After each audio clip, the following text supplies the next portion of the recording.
আমাৰ গাঁৱৰ যিবিলাক মানুহে মদ খাই আছে, মদ চিখৰ এইবিলাক খায়, সেইটো কাৰণে আমি এই প্ৰচেষ্টা আজি ওলাইছো যাতে ইহঁতে যাতে মদ খোৱা বন্ধ কৰে আৰু আমাৰ এই যে ল'ৰা ছোৱালীবিলাক সৰু সৰু ল'ৰা ছোৱালী আছে সেইবিলাক দেখি কেনে যাতে নিশিকে, যাতে ইহঁতে নিজৰ দেউতাক এইবিলাক যাতে ভাল শিক্ষা দিব পাৰে, সেইটো কাৰণে আমি আজি ওলাই আছো যাতে ইহঁতৰ পৰা যাতে শিক্ষাটো ভাল পায়। দেউতাকে যদি আজি মদ খায়, ল'ৰাবিলাকে ক'ব যে না আমিও মদ খাম, দেউতাকে খাই আছে আমিও খাম, সেইটো কাৰণে যাতে নহয় আগন্তুক দিনত যাতে এই মদ খোৱা যাতে বন্ধ কৰিব পাৰো, সেইটো কাৰণে আমি আজি প্ৰচেষ্টা চলাইছো। আৰু আমি এনেকা কিবা দেখা পালে আৰু এনেকা ওলাই আহিম, সকলোৱে মিলি ওলাই আহিম। আমি আমাৰ দেশৰ শান্তি লাগে, আমাৰ দেশৰ ভৱিষ্যত ভাল হ'ব লাগে। আজি আমাৰ দেশত কিমান উন্নত হৈ আছে আৰু কিছুমান গাঁৱত এনেকা মদ খাই কেনে সৰু সৰু ল'ৰা ছোৱালীবিলাকো এনেকা মদ খাই আমি নিজে চকুতে দেখা পাওঁ, কিন্তু আমি শাসন কৰিলে সিহঁতে শাসনবিলাক নলয়।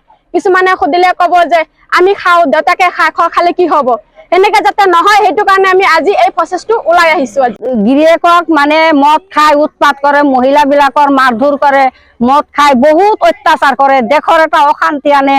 আৰু এতিয়া মদ খাই আছে ডাঙৰ বিলাকে, সৰু সৰু ল'ৰা ছোৱালীও শিকিব, সৰু সৰু ল'ৰা ছোৱালী মদ খোৱা যাতে সৰু সৰু ল'ৰা ছোৱালী যাতে শিক্ষা পায়, সেইকাৰণে আমি এই প্ৰতিবাদটো কৰি আছো।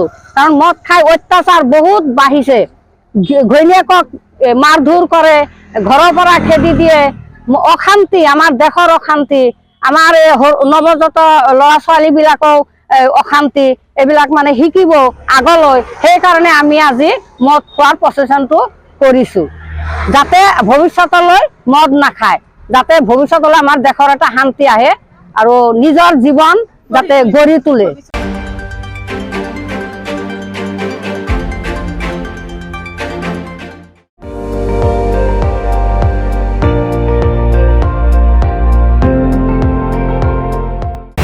আপুনি চাই আছে ND24, সৰ্বশ্ৰেষ্ঠ নহয় সৰ্বোত্তমৰ দৌৰ।